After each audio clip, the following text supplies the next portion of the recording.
ألا بذكر الله تطمئن القلوب. محترم حضرات، بزرگوں اور بھائیوں، گزشتہ 4 جمعوں سے اسلام کی وحدانیت اور اسلام کی حقانیت پر گفتگو ہو رہی ہے کہ اسلام نے ہمیں کیا تعلیم دی، مسجد ہمیں کیا سکھاتی ہے، قرآن نے ہمیں کیا درس دیا، حدیث نے ہمیں کیا سبق پڑھایا، اور اسی کے مطابق انسان زندگی گزارتا ہے۔ جیسا کہ اس سے پہلے بھی گزشتہ جمعہ بہت ساری مثالیں ہمارے سامنے آئی کہ نہ ہم کسی شے کو پوجتے، نہ ہم کسی پتھر کو پوجتے، نہ ہم کسی مورتی کو پوجتے، نہ ہم کسی درخت کو پوجتے، نہ ہم کسی دریا کو پوجتے، نہ ہم کسی ایسی چیز کو پوجتے جو بالکل عنقا ہو اور نایاب ہو۔ ہم تو صرف اس وحدہ لا شریک کی عبادت کرتے ہیں جو ایک ہے، جو ہمیشہ سے تھا اور ہمیشہ رہے گا، جس کو ہم وحدہ لا شریک کہتے ہیں۔ اور یہی تعلیم ہمیں قرآن نے دی، یہی تعلیم ہمیں اللہ کے نبی نے دی، اور ہمیں یہ تعلیم کے ساتھ ساتھ ہمیں یہ بتایا کہ جس طرح سے تم اپنے اللہ کی تعریف بیان کرتے ہو اور اپنے اللہ کی بڑائی حمد ثنا بیان کرتے ہو، اسی طرح سے دوسروں کے خداؤں کو بھی برا مت کہو۔ لہذا نہ ہم کسی کو خدا کو برا کہتے، نہ ہم کسی خدا کے اس میں پڑھتے، ہم صرف وحدہ لا شریک کی عبادت کرتے ہیں۔ یہی اسلام کی تعلیم ہے۔ کوئی پتھر کو پوجے، کوئی درخت کو پوجے، کوئی بیل کو پوجے، کوئی گائے کو پوجے، وہ ان کا اپنا معاملہ ہے۔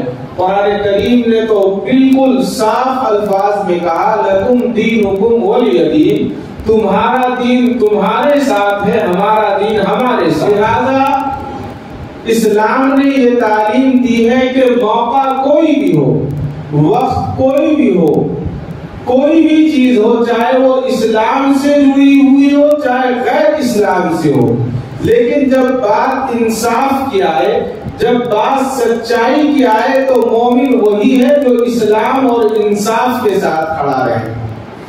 جیسا کہ کئی جمعوں سے بات چل رہی ہے کہ مختلف دعوے، مختلف باتیں، لیکن اسلام اس کی تعلیم نہیں دیتا۔ ہمارا ایمان اور یقین ہے کہ دنیا کے اندر مسجد وہی بنے گی جو جگہ اللہ کو پسند ہوگی، اور جو جگہ اللہ کو پسند نہیں ہوگی وہاں مسجد نہیں بن سکتی۔ پہلا ایمان تو یہ ہے۔ دوسرا ایمان ہمارا یہ ہے کہ جب تک مسجد کی جگہ ایمانداری کے ساتھ ادا خریدی کہی جائے گی یا مسجد کو نہیں ملے گی، مسجد نہیں بنائی جا سکتی۔ یہ بھی ہمارا ایمان ہے۔ تو ہمارا یہ یقین ہے کہ اللہ تبارک و تعالی مسجد وہی بنواتے ہیں، اور مسجد وہی بنتی ہے جو اللہ کو جو جگہ پسند ہو اور جو جگہ جائز ہو۔ اس کی بہت ساری مثالیں، سینکڑوں مثالیں ہیں۔ سب سے پہلے مسجد نبوی کو لے لیجیے۔ حضور اکرم صلی اللہ علیہ وسلم نے جب اس کی مسجد کی ایک حصے کی جگہ میں سے ایک حصہ کچھ یتامہ کا تھا، تو باضابطہ ان کو بلا کر اس کی رقم کو ادا کیا، اور ادا کرنے کے بعد وہ جگہ خرید کر پھر مسجد میں شامل کی گئی۔ معلوم یہ ہوا کہ حضور اکرم صلی اللہ علیہ وسلم نے ہمیں باضابطہ درس دیا ہے کہ مسجد صرف ایسی جگہ پر بنائی جائے جو مسجد جائز جگہ پر لی گئی ہو۔ تو جب یہ ہمارا ایمان اور یقین ہے تو ہم یہ کیسے کر سکتے ہیں کہ ہم کسی کی جگہ پر مسجد بنائیں؟ اور کسی کی جگہ پر مسجد بن ہی نہیں سکتی۔ ہمارا یہ یقین ہے، کامل یقین ہے۔ کانگھرا بہت مشہور جگہ ہے۔ حضرت مولانا الیاس صاحب رحمت اللہ علیہ، کیوں نہیں جانتا دنیا کے اندر آج حضرت کو؟ حضرت کے خاندان میں ایک بزرگ گزرے ہیں جن کا نام مفتی الہی بخش رحمت اللہ علیہ تھا۔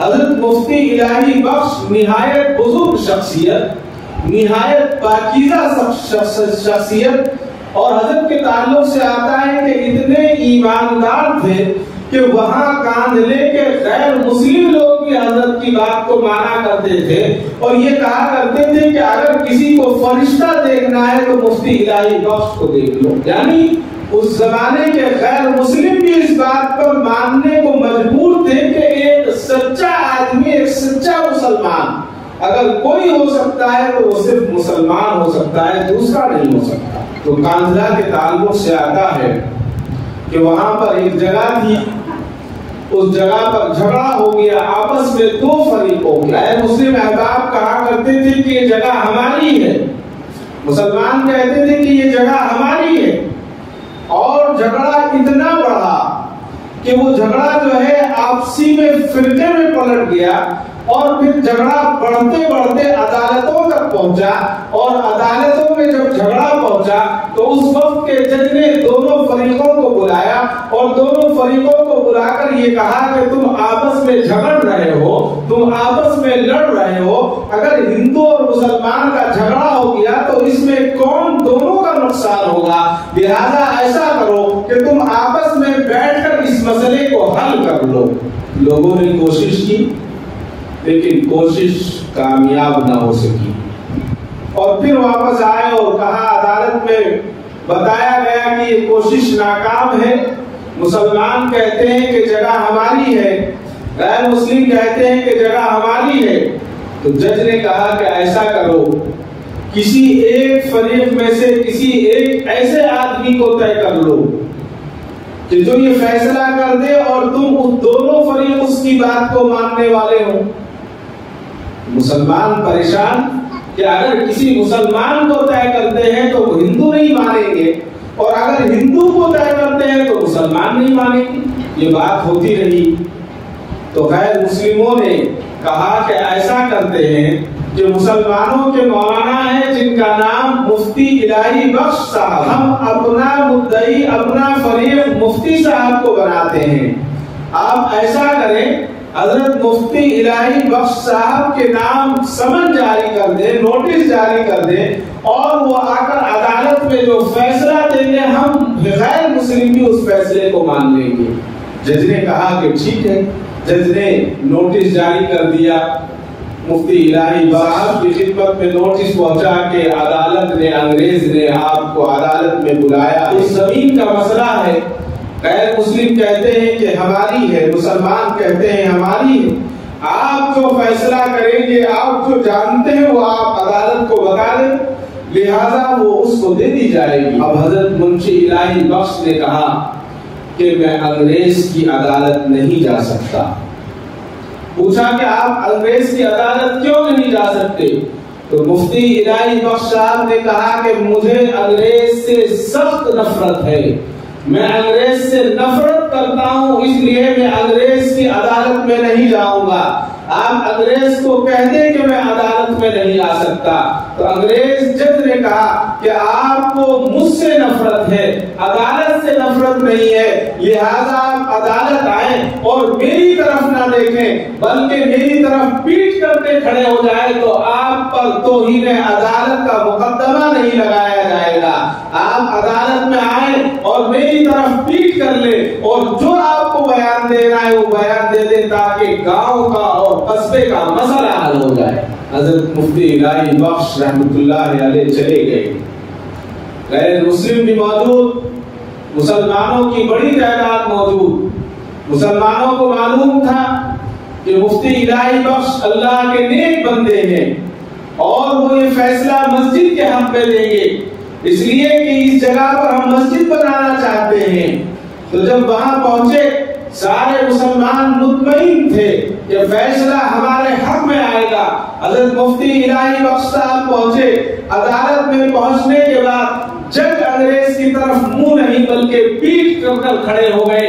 کھڑے ہونے کے بعد انگریز جج نے پوچھا، مفتی صاحب کیا آپ جانتے ہیں یہ جگہ کس کی ہے اور اس جگہ کے مالکانہ حقوق کون کون رکھتے ہیں؟ مسلمانوں کا دل تھما ہوا تھا، غیر مسلموں کا دل رکا ہوا تھا کہ جانے مسلمانوں کے بارے میں آج مفتی الہی بخش صاحب کیا کہتے ہیں، لیکن سنہری تاریخ لکھی ہے۔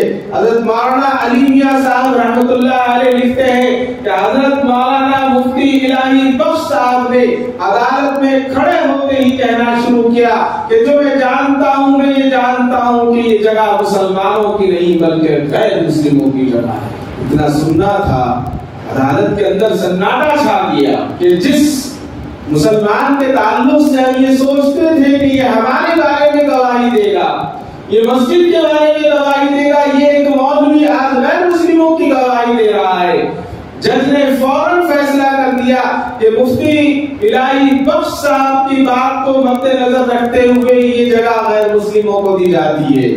عدالت برخاست ہو گئی، لوگ چلے گئے، آخر پہر آیا، ابھی تہجد کے لیے اٹھے نہیں ہیں تو بتاتے ہیں کہ حضرت مفتی صاحب کے دروازے پر دستک ہوئی، حضرت مفتی صاحب کھڑے ہوئے اور جا کر دروازہ کھولا کہ کون ہے، تو وہی غیر مسلم احباب کھڑے ہوئے تھے جن کے حق میں حضرت مفتی الہی بخش صاحب نے جگہ کے تعلق سے فرمایا تھا کہ یہ جگہ مسجد کی نہیں بلکہ غیروں کی ہے۔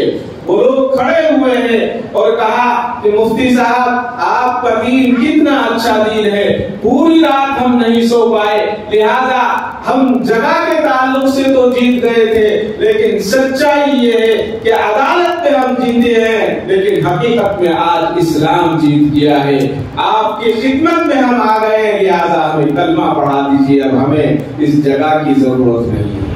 مفتی صاحب نے ان لوگوں کو کلمہ پڑھایا اور وہ جگہ پھر ان لوگوں نے مسلمانوں کے حوالے کر دی۔ معلوم یہ ہوا کہ اسلام نے ہمیشہ یہی تعلیم دی ہے کہ سچائی کا ساتھ دیا جائے اور سچی بات کہی جائے۔ جب سچی بات کہی جاتی ہے اور سچائی کا ساتھ دیا جاتا ہے تو جیت اسی کی ہوتی ہے۔ ایسے ایک دو واقعات نہیں، سینکڑوں واقعات ہیں۔ اسی طرح کا ایک واقعہ ہمارے ہندوستان کے پانی پت کا ایک اور واقعہ ہے۔ پانی پت کے اندر ہر زمانے میں اس طرح سے لوگ رہے جیسے آج ہیں، وہ مٹھی بھر لوگ ہوتے ہیں سماج کے اندر جو ایک دوسرے کو لڑانا چاہتے ہیں اور فساد کرنا چاہتے ہیں۔ محلوں کے اندر فساد ہوتا ہے، ملک کے اندر فساد ہوتا ہے۔ اس زمانے میں بھی پانی پت کے اندر کچھ لوگ تھے جنہوں نے ہندوؤں کے اندر اور مسلمانوں کے اندر جھگڑا شروع کروایا، اور جھگڑا کروانے کا طریقہ کیا تھا؟ یہی طریقہ تھا جو آج کا طریقہ۔ جب اذان شروع ہوتی مغرب کی تو وہ اپنے مندروں میں گھنٹیاں لے کر کھڑے ہو جاتے اور گھنٹی بجانے لگتے، جہاں جہاں مسجدیں تھی وہاں گھنٹیاں بجانے لگتے۔ بڑی تکلیف ہوتی نماز کے وقت میں، ادھر نماز ہو رہی ہے ادھر گھنٹیاں بج رہی ہیں، بہت پریشانی کا معاملہ آیا۔ جب معاملہ نہ طول پکڑا اور معاملہ پولیس تک پہنچا تو پولیس نے کہا کہ اس کا کوئی حل نکالا جائے۔ لوگوں نے کہا کہ آپ کیا حل چاہتے ہیں؟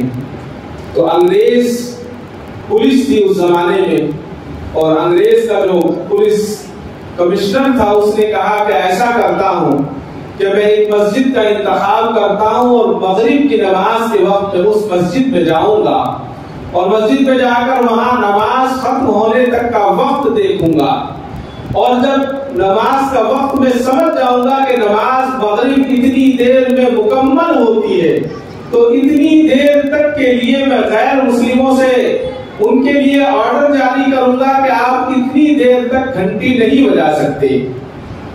مسلمانوں نے کہا کہ اچھی تدبیر ہے، بہت اچھی تدبیر ہے۔ اس تدبیر پر عمل کے لیے اب بات ہوئی کہ کون سی مسجد جائیں گے۔ اب پولیس کمشنر ہے، کوئی چھوٹی سی مسجد میں نہیں جائے گا، اس کے اسٹیٹس کے اعتبار سے بڑی مسجد چاہیے۔ تو اس وقت وہاں پر حضرت مولانا قاری وحی الاسلام صاحب پانی پت کے مشہور قاری تھے، ان کی مسجد کا انتخاب کیا گیا، اور اس پولیس کمشنر نے کہا کہ میں وحی الاسلام کی مسجد میں جاؤں گا اور وحی الاسلام کی مسجد میں جا کر دیکھوں گا کہ مغرب کی نماز کتنی دیر میں ختم ہوتی ہے۔ مسلمان خوش ہو گئے۔ خوش ہونے کے بعد حضرت قاری محی الاسلام عثمانی صاحب کی خدمت میں گئے، کہا کہ حضرت آپ کو کچھ پتا ہے؟ کہا کہ کیا ہوا؟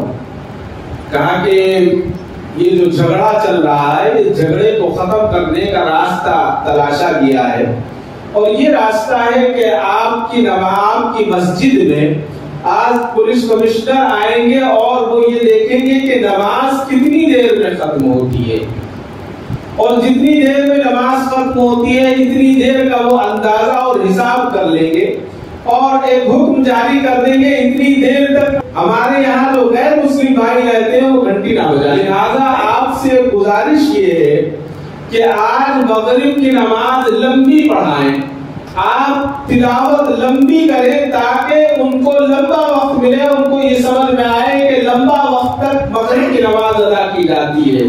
آج کا زمانہ ہوتا تو پتہ نہیں کیا ہوتا، لیکن جو اسلام کے ماننے والے ہیں، اسلام کے سچے سپاہی ہیں، ان کی سیرت کو جب ہم دیکھتے ہیں تو اندازہ ہوتا ہے کہ وہ سچے لوگ۔ حضرت قاری وحی الاسلام عثمانی صاحب نے فرمایا کہ یہ نہیں ہو سکتا میں آپ کے کہنے سے یا کمشنر کے کہنے سے اپنی نماز کو لمبی کر دوں، یہ تو گویا میں نے نماز کے اندر دھوکہ کیا اور اللہ تبارک و تعالیٰ کو میں دھوکہ دے رہا ہوں، اور اللہ تبارک و تعالیٰ کی میں نافرمانی کر رہا ہوں، بلکہ آج تو میری ذمہ داری اور زیادہ بڑھ جاتی ہے۔ کہا کہ اگر ہماری مسجد میں کوئی غیر مسلم نماز کے وقت آ رہا ہے تو آج تو اتنی زیادہ ذمہ داری بڑھ جاتی ہے کہ بالکل سنت کے مطابق نماز ادا ہونی چاہیے، اس لیے کہ مغرب کی نماز میں سورہ الم ترا سے لے کر سورہ ناس تک پڑھنا سنت ہے، اس لیے آج تو نماز مکمل سنت کے مطابق ہونی چاہیے تاکہ دوسرے لوگوں کو شہادت ملے اور ان کو پتا چلے کہ اسلام کے اندر نماز کے اوقات کیا ہیں اور نماز کا طریقہ اور سنت طریقہ کیا ہے۔ لہذا ایک طرف تو مجھے نماز پڑھانی ہے اور دوسری طرف مجھے اسلام کی شہادت بھی دینی ہے کہ سنت طریقہ کیا ہے۔ کچھ لوگوں نے مسلمانوں نے حضرت کو برا بلا بھی کہا کہ دیکھو یہ اپنی چلا رہے ہیں، لیکن حضرت نے کہا کہ میں آپ کی بات نہیں مانوں گا بلکہ رسول اللہ صلی اللہ علیہ وسلم کی سنت پر عمل کروں گا۔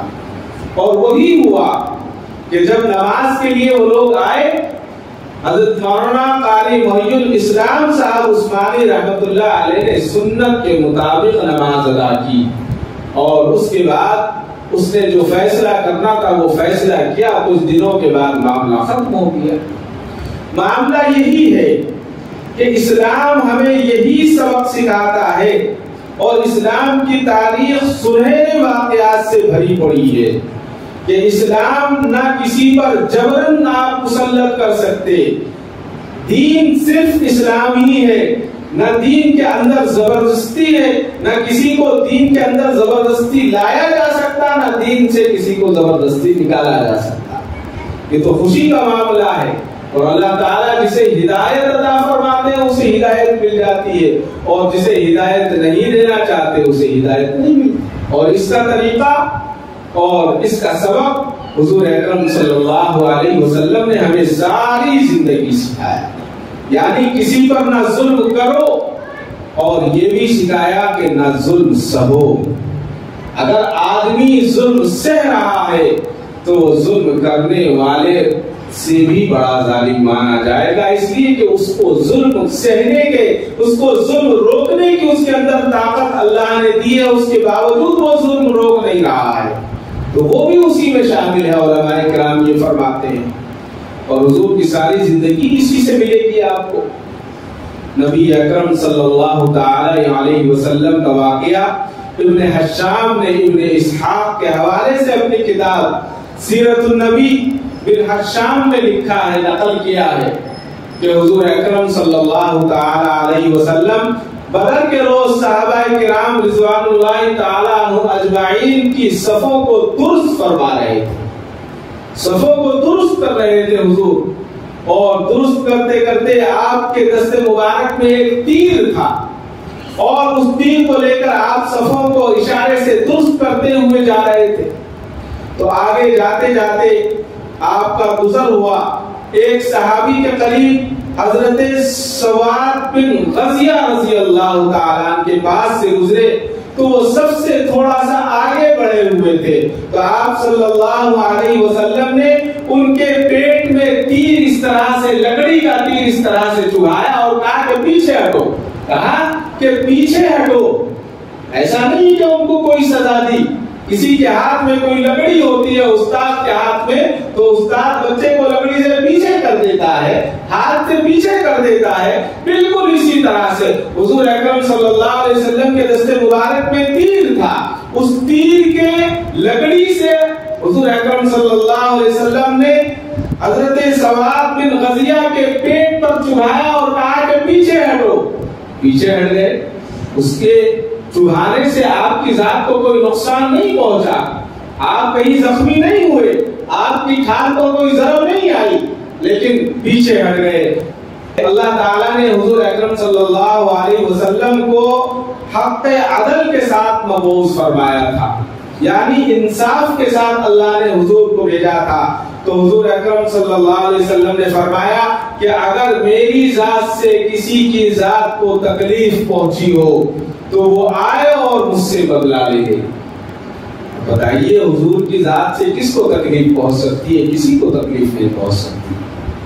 سارے صحابہ ساکت ہو گئے، خاموش ہو گئے، کہا کہ یا رسول اللہ ایسے کیا فرما رہے ہیں آپ کی ذات سے ہمیں تکلیف پہنچے یہ ہو ہی نہیں سکتا، اور آپ کی ذات سے ہمیں آج تک کوئی تکلیف نہیں بلکہ راحت پہنچی ہے، ہمیشہ آپ نے ہمیں راحت دی ہے۔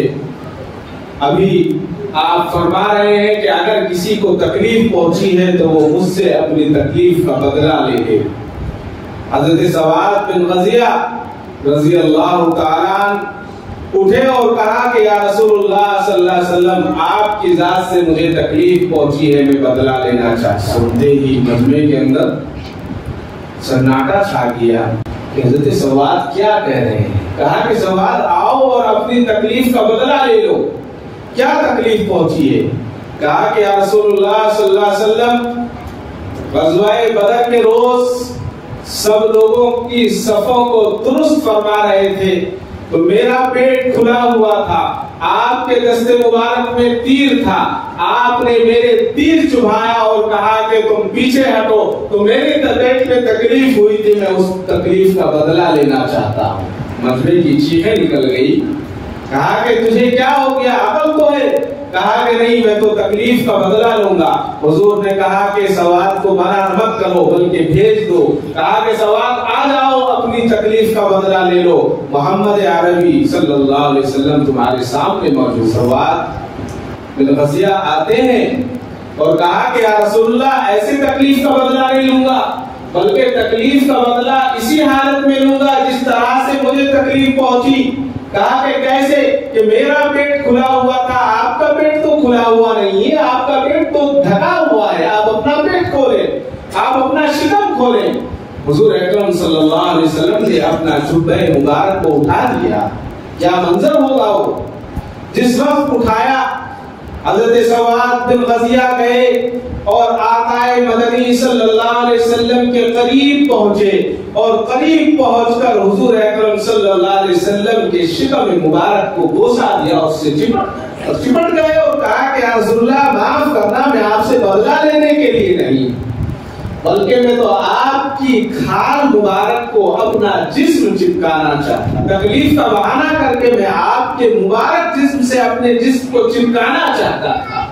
میں یہ چاہتا تھا کہ جب کل قیامت کے دن اللہ کے آگے حاضر ہوں تو میرا جسم محمد عربی صلی اللہ علیہ وسلم کے جسم مبارک سے چپکا ہوا ہو۔ حضور اکرم صلی اللہ علیہ وسلم نے فرمایا کہ اسود تجھے یہ کہاں سے سوجی، تجھے تیرے ذہن میں یہ کہاں سے بات آئی؟ اور حضور نے بڑی دعاؤں سے معلوم یہ ہوا کہ حضور اکرم صلی اللہ علیہ وسلم کی زندگی ہمارے لیے نمونہ ہے، زندگی کا ہر لمحہ نمونہ ہے، زندگی کا ہر واقعہ نمونہ ہے۔ آج اگر ساری دنیا بھی نعوذ باللہ نعوذ باللہ نعوذ باللہ حضور اکرم صلی اللہ علیہ وسلم کے خلاف بکواس کرے تو حضور کی شان میں کوئی کمی واقع نہیں ہوگی، اس لیے کہ حضور کی شان کو تو خود اللہ تبارک و تعالیٰ بیان فرماتے ہیں۔ قرآن کریم میں اللہ نے فرمایا وَرَفَعْنَا لَكَ ذِكْرَكَ، اور اللہ تبارک و تعالیٰ نے ہم فرمایا کہ ہم نے تمہارے تذکرے کو بلند مقام عطا، جس کا مقام اللہ بلند فرمائے اس کا مقام ہم کون بلند کرنے والے ہوتے ہیں؟ اور ان اللہ وملائکتہ یصلون علی النبی یا ایھا الذین آمنوا صلوا علیہ وسلموا تسلیما، یہ اللہ تبارک و تعالیٰ ہی نے تو فرمایا ہے کہ اللہ بھی درود بھیجتا ہے اور اللہ کے فرشتے بھی درود بھیجتے ہیں۔ جس پر اللہ درود بھیجے اور اللہ کے فرشتے درود بھیجے، اس پر اگر ساری دنیا بھی کچھ کہتی رہے تو اس ذات کی شان میں کوئی کمی واقع نہیں ہے۔ لیکن جو شخص یہ شان میں گستاخی کرے وہ قابل معافی نہیں ہے، جیسا کہ بار بار کہا جا رہا ہے۔ آج ہمارے بچوں کو ہم یہی بتائیں، خصوصاً یہ سوشل میڈیا کے زمانے میں بچوں کے ذہنیت ہماری بدل رہی ہے کہ اگر کسی نے حضور کو کہہ دیا تو وہ اس نے کہا، کیسے کہہ دیا، یہ جرت اس کی کیسے ہوئی، نہیں کہہ سکتا۔ خلیفہ ہارون رشید نے امام مالک رحمۃ اللہ علیہ سے پوچھا کہ اگر کوئی حضور کی شان میں گستاخی کرے تو اس کی کیا سزا ہے؟ کہا کہ وہی سزا ہے جو اسلام میں ہے، اس کی تو سزا وہی ہے، سزائے موت ہے۔ کہا کہ اگر وہ نہ دی جائے، کہا تو پھر یہ ہے کہ جو دیکھنے والا ہے وہ ڈوب کر مر جائے، بس دوسرا یہی ہے، اس کے علاوہ کوئی چیز نہیں۔ لیکن آج ہم جس ملک میں رہتے ہیں جمہوریت کے نام پر ہے، لیکن دوسروں کی جب ہم کسی کے خدا کو برا نہیں کہتے تو وہ بھی ہمارے خدا کو رسول کو کیسے برا کہہ سکتے ہیں، یہ ہم برداشت نہیں کر سکتے۔ اور جنہوں نے برا کہا اس کا کیا انجام ہوا دنیا نے دیکھا ہے اور دیکھ رہی ہے اور آگے بھی دیکھے گی انشاءاللہ۔ ابو لہب حضور اکرم صلی اللہ علیہ وسلم کے خلاف بکواس کیا کرتا تھا۔ ابو لہب کے تعلق سے پوری قرآن کریم کی سورت نازل ہوئی، سورت کو نازل ہوئے 8 سال ہوئے تھے، جنگ بدر ہوئی اور جنگ بدر کے اندر بڑے بڑے سردار قریش مارے گئے۔ جب سارے بڑے بڑے سر ان کے کٹ گئے تو ابو لہب کو بہت زیادہ صدمہ پہنچا، اتنا صدمہ پہنچا کہ وہ بیمار ہو گیا، اور وہ بیماری اس کی بیماری جو ہے چیچک کی شکل اختیار کر گئی، اور اس چیچک کی شکل کے بعد 7 دن وہ بیمار رہا، اور 7 دن کے بعد جب وہ بیمار ہوا تو اس کے بچوں نے، اس کی بیوی نے، اس کے گھر والوں نے، رشتہ داروں نے اس سے ملنا چھوڑ دیا، ملنے کے ساتھ ساتھ اس کے ساتھ کھانا کھانا چھوڑ دیا۔ پھر ایک وقت وہ آیا، ابو لہب کے بچوں نے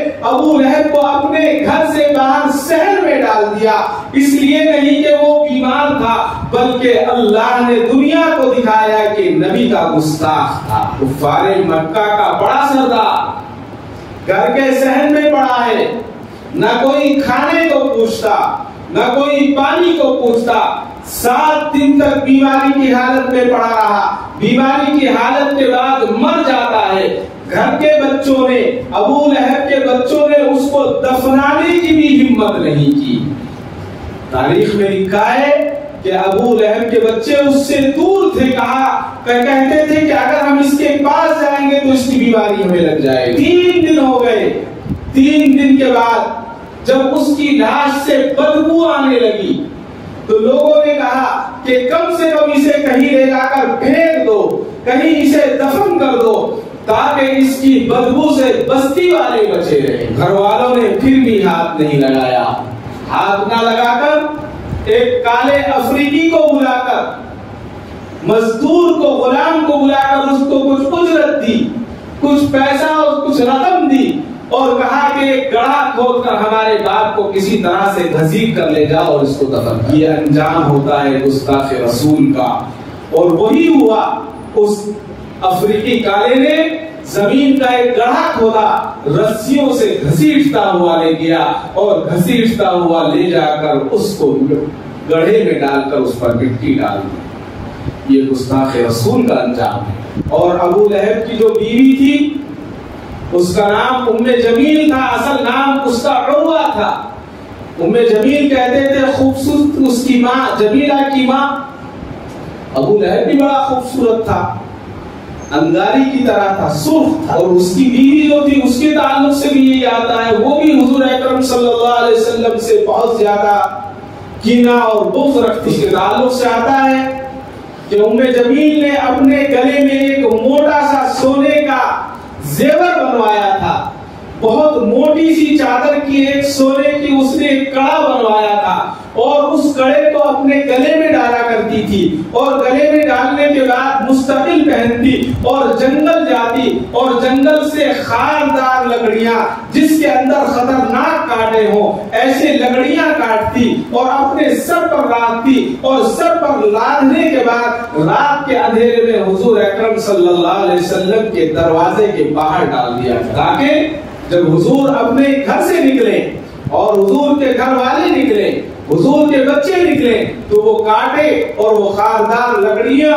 حضور کے قدم مبارک میں چبھیں اور حضور کو تکلیف پہنچے۔ اس کا روزانہ کا معمول تھا، اور یہ کہا کرتی کہ یہ جو میں سونے کا کڑا پہنتی ہوں، جب ضرورت پڑے گی تو اس کڑے کو بیچ کر اس کی قیمت نعوذ باللہ محمد عربی صلی اللہ علیہ وسلم کی مخالفت میں ختم کروں، ہمیشہ یہی کہا کرتی۔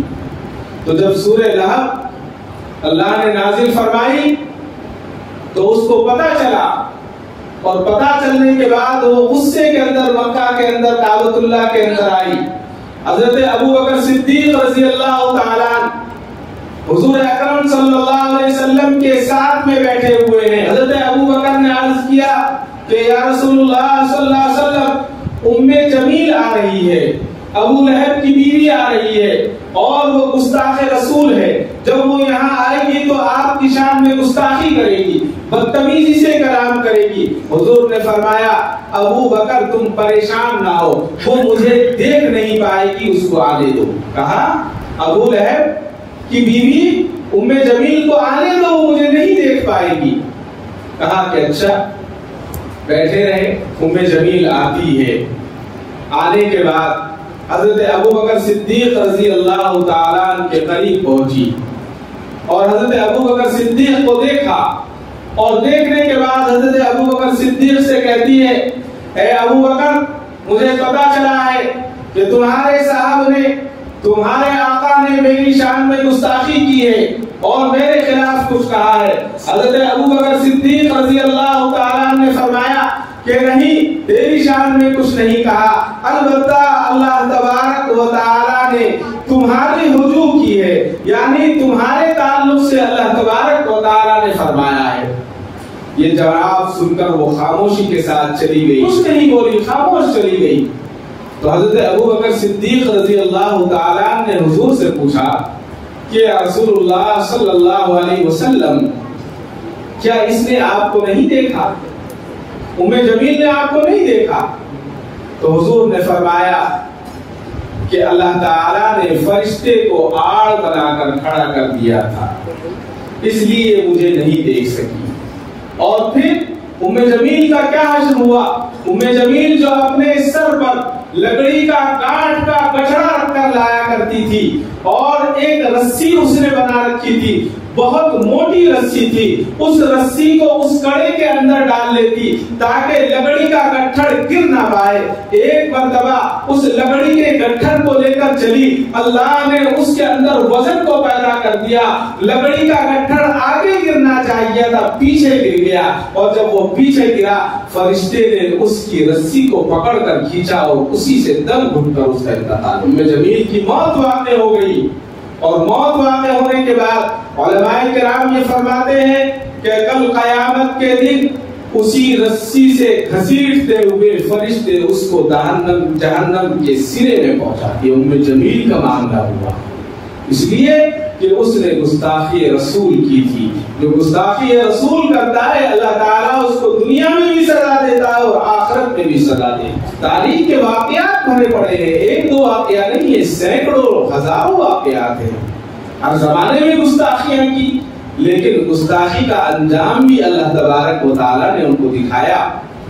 جیسا کہ حضور اکرم صلی اللہ تعالیٰ علیہ وسلم کے دور نبوت میں ایک عیسائی تھا، اس عیسائی نے اسلام قبول کر لیا، کاتب تھا، بہت اچھی لکھنا پڑھنا جانتا تھا، تو حضور اکرم صلی اللہ علیہ وسلم نے اسلام قبول کرنے کے بعد اس نے سورہ بقرہ اور سورہ آل عمران بھی پڑھی، اور جب ضرورت ہوتی تو حضور اکرم صلی اللہ علیہ وسلم اس کو حکم دیتے اور وہ آتا اور اس وحی کو لکھا بھی کرتا تھا۔ اچانک شیطان کا غلبہ ہوا، شیطان کا غلبہ ہونے کے بعد پھر وہ مرتد ہو گیا۔ جب مرتد ہو گیا تو مرتد ہو گیا ٹھیک تھا، خاموش رہتا، لیکن نعوذ باللہ اس نے گستاخی شروع کی۔ اس نے کہنا شروع کیا کہ میں نے محمد عربی صلی اللہ علیہ وسلم کو سورہ بقرہ اور سورہ آل عمران لکھ کر دی ہے، یہ میں نے لکھ کر دی ہے، اس کے علاوہ محمد کو کچھ نہیں آتا۔ نعوذ باللہ، حضور نے کوئی جواب نہیں دیا۔ اس کے بعد اس کی موت واقع ہو گئی، اور موت واقع ہونے کے بعد اس کے رشتہ داروں نے، اس کے ہم مذہب والوں نے اس کو دفنایا، اور جب دفنا کر آ گئے صبح میں دیکھتے کیا ہے کہ قبر نے نکال کر باہر پھینک دیا اس کی لاش باہر۔ عیسائیوں نے کہا کہ یہ کام مسلمانوں نے کیا ہے، اس لیے کہ مسلمان یہ پہلے کرسچن تھا، پھر مسلمان ہوا، پھر کرسچن ہو گیا، لہذا مسلمانوں نے غصے میں اس کی لاش کو نکال کر پھینک دیا۔ مسلمانوں نے کہا کہ ہم اتنا گھناؤنا کام نہیں کرتے، ہمارا اسلام، ہمارا مذہب اس کی اجازت نہیں دیتا ہے کہ ہم کسی کے ساتھ اس طرح ظلم کریں۔ ان لوگوں نے پھر کہا کہ آج ہم دیکھتے ہیں کیسے ہوتا ہے، ایک اچھا اندر کافی گہرا گڑھا کھودا اور اس کے بعد دفنایا، اور کافی دیر تک اس کی رات تک نگرانی کی، اور پھر چلے گئے، اور جب صبح آئے تو پھر دیکھا کہ پھر اس کی لاش باہر پڑی ہوئی۔ لوگوں نے کہا کہ نہیں، یہ کام تو مسلمان ہی کر سکتا ہے، کوئی اور نہیں کر سکتا۔ پھر تیسرے دن ہوا، تیسرے دن انہوں نے اس سے بھی زیادہ گہرا گڑھا کھودا، اور گڑھا کھودنے کے بعد اس کو دفنایا، اور دفنانے کے بعد اس کا انتظار بھی کیا وہاں، کچھ لمحوں کے لیے وہاں سے گئے، اور جب واپس آئے تو دیکھا کہ پھر اس کی لاش باہر گری ہوئی ہے۔ تو اس وقت کے جو عیسائی تھے انہوں نے کہا کہ یہ بات سچ ہے کہ محمد عربی کے غلاموں نے نہیں کیا ہے، بلکہ یہ تو اللہ تبارک و تعالیٰ کا عذاب میں مبتلا ہے، اللہ نے اس کو زمین سے باہر پھینک دیا ہے، اور زمین اس کو اپنے پیٹ میں رکھنے کے لیے تیار ہے۔ تو اس طرح سے ایک نہیں انیک ہمیں واقعات ملتے ہیں اور مل رہے ہیں، اور اس وقت جو حالات ہیں، سب سے بڑی اس کے اندر جو ایک سب سے بڑا مسئلہ یہ ہے کہ جو غیروں نے کہا ہے اس کو ہم آگے فارورڈ کرتے ہیں، تو اس میں ہم بھی برابر کے شریک مانے جائیں گے۔ لہذا اگر کوئی گستاخی رسول کرتا ہے تو اس گستاخی کو ہم آگے نہ بھیجیں، بلکہ اس کو خود بھی نہ سنیں، اور اس کو وہی کہ وہی اس کو ختم کیا جائے۔ آج ہماری کتنی بے عزتی ہو رہی ہے، اس کو کہنے کی ضرورت نہیں ہے، پوری دنیا میں ہم ٹھکا رہے ہیں، کرے کوئی بھرے کوئی، یہ والا معاملہ ہے۔ بالکل یہی ہے، اللہ تعالیٰ نے اس دنیا کو جو ہے بالکل معتدل بنایا ہے، اور اللہ نے انصاف پر مبنی ہے یہ دنیا، اللہ نے ہر ایک کے ساتھ انصاف کیا ہے۔ مختصر بات کرتے ہوئے اپنی بات کو ختم کرتا ہوں۔ معاملہ صرف یہ بتانے کا ہے کہ اسلام نہ کسی کے خلاف کہنے کی اجازت دیتا، نہ اللہ اور ان سے رسول کے خلاف سننے کی اجازت دیتا۔ آج تک کسی مسلمان کو آپ نے کسی عالم کو، کسی مفتی کو نہیں سنا ہوگا کہ کسی مندر کے خلاف گالی دی ہو، اس لیے کہ ہمیں اجازت نہیں ہے۔ لیکن یہ بھی اجازت نہیں ہے کہ کوئی ہمارے رسول کو برا کہے اور ہم اس کو سنتے رہیں۔ اگر وہ سن رہا ہے تو پھر سننے والے میں اور کہنے والے میں کوئی فرق۔ اپنے بچوں کو خصوصاً اہانت رسول اور گستاخ رسول کے تعلق سے بتائیں کہ اس کی سزائیں کیا ہیں، اور اللہ نے اس کے کیا عبرتناک انجام ان کو پہنچایا ہے جنہوں نے اب تک گستاخیاں کی ہیں۔ اللہ سے محبت ہمیں ہونی چاہیے، رسول اللہ سے ہمیں محبت ہونی چاہیے، اور اس کی محبت کا طریقہ یہی ہے کہ ہم دوسروں کے خداؤں کو بھی گالی نہ دیں۔ جب ہم ان کو گالی نہیں دیں گے تو وہ ہمارے خداؤں کو گالی نہیں دیں گے، ہمارے اللہ کو گالی نہیں دیں گے، ہمارے رسول کو گالی نہیں دیں گے۔ یہ بہت آسان طریقہ ہے، لیکن اگر کوئی ہمارے نبی کے شان میں گستاخی کرے تو اس کو ہرگز برداشت نہ کریں، اس کو ہرگز نہ سنیں۔ اگر سن رہے ہیں تو پھر اپنے ایمان کی تجدید کر لیں اور کلمہ پڑھ لیں۔ ہم اپنے اندر جھانک لیں اور دیکھیں کیا واقعی ہم مسلمان ہیں یا نہیں ہیں۔ اللہ تبارک و تعالیٰ مجھے اور آپ کو کہنے سننے سے زیادہ عمل صالح کی توفیق عطا فرمائے۔ وآخر دعوانا الحمدللہ۔ کعبے پہ پڑی جب پہلی نظر، کیا چیز ہے دنیا بھول گیا، کیا چیز ہے دنیا بھول گیا۔